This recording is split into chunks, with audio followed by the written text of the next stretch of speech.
Hello everyone, এখানে আমি আর অলি বসেছিলাম। অলি এতটা খুশি কেন হলো জানো? কারণ ওর বার্থডে তো আজকে রাত্রি 12টায় পড়ে যাবে। ওর মানে ওর জন্য কেক এনেছে, ওই জন্য হেসে এসে বলছে আজকে তো আমার হ্যাপি বার্থডে। তো অবশেষে রাত্রি 12টার সময় সবাই মিলে কেকটা কাটা হলো। তারপরে রাতে আর কোনো ক্লিপ নেওয়া হয়নি, একবারে সকালবেলায় তোমাদের সাথে দেখা হলো। সকাল সকাল উপরে চলে এসেছি, দিদি কাটছিল আলু, সেগুলো কেটে দিয়ে যাওয়ার পর আমাকে বলেছিল পেঁয়াজ কেটে দিতে। আমি সব পেঁয়াজ কেটে ধুয়ে পরিষ্কার করে নিচ্ছিলাম। ওইদিকে তো জামাইবাবুর বাজার করা কমপ্লিট হয়ে গেছে, নিজেই সব কিছু উপরে নিয়ে এসে পরিষ্কার করলো হাফ, আর অর্ধেক তো বোন করবে।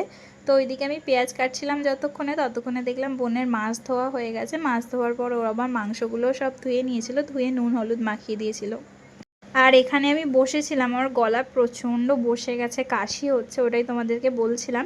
এদিকে বোনের হয়ে গেলে আমরা নিচে যাব, নিচে গিয়ে খাবো। আর দিদির বাড়ির এই সিঁড়িগুলো না আমার প্রচণ্ড ভয় লাগে, একবার পা পিছলে পড়লে পুরো নিচে।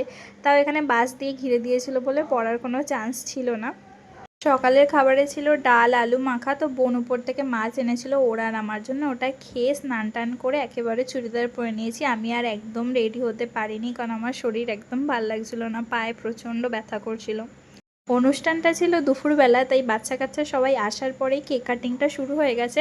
আর অলি একদম বসছে না, ওকে আশীর্বাদ করছে সবাই। ও এক ফোঁটা পায়েস খায়নি, একটাই কারণে ও প্রচুর এক্সাইটেড ছিল ও কেক কাটবে কখন। এই কেকটা কাটার পরে ও যে কী আনন্দ পেয়েছে ধারণার বাইরে, মানে কেকটাকে প্রচুরবার কেটেছে, কেটে নিজেই খেয়েছে। তারপরে আমি সবটা স্লাইস করে উপরে নিয়ে চলে এসেছি, খাবার সাথে সাথে সবাইকে দিয়ে দেবো বলে।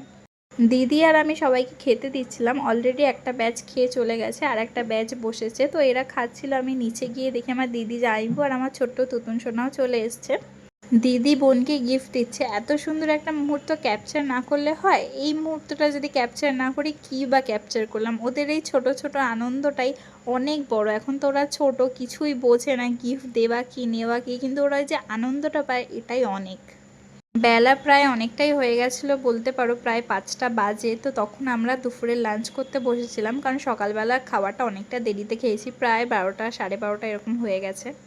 মেনুতে ছিল ভাত ডাল আলু চিপস আর চিকেন আর চাটনি। চিকেনটা খুব ভালো হয়েছিল। তারপরে দুপুরের খাওয়া দাওয়াটা কমপ্লিট করলাম, বিকেল হতে না হতেই দিদিরাও বাড়ি যাচ্ছে। তো ভাবলাম আমিও চলে যাই, আমার একটু ডাক্তার দেখানোর ছিল। তো আমার ছোট্ট সোনাটাকেও টাটা করে নিলাম।